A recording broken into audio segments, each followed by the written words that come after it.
Chodím na Business Communication, veľmi sa mi tam páči, učíme sa hlavne praktické veci, učíme sa ako komunikovať v biznise, ako spolupracovať s coworkers, ako viesť business meetingy. Je to hlavne o tej praktickej stránke toho vyučovacieho procesu.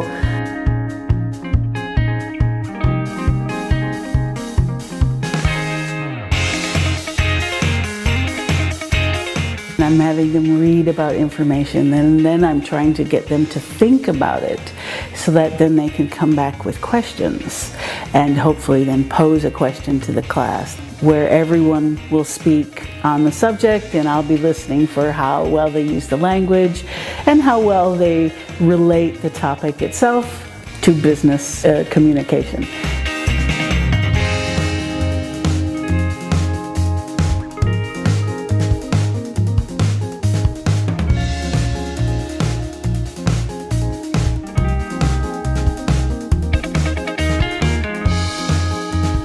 Človek sa tu naučí mnohé veci, spozná nových ľudí a má šancu komunikovať v angličtine, čo je taký tým hlavným dôvodom, prečo tu asi hlavne takých možno 70% ľudí prišlo.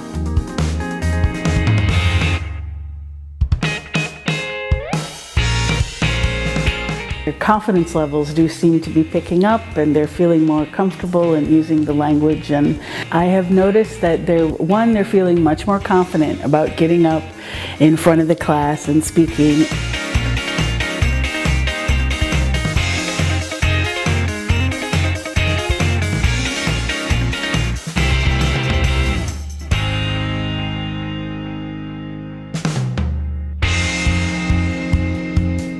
To zoskupenie ľudí je vážne z celého sveta, takže človek tu má možnosť spoznať nové kultúry, naučiť sa niečo nové od nich, spoznať nových ľudí. Takže ten účel tej cesty to podľa mňa splnilo.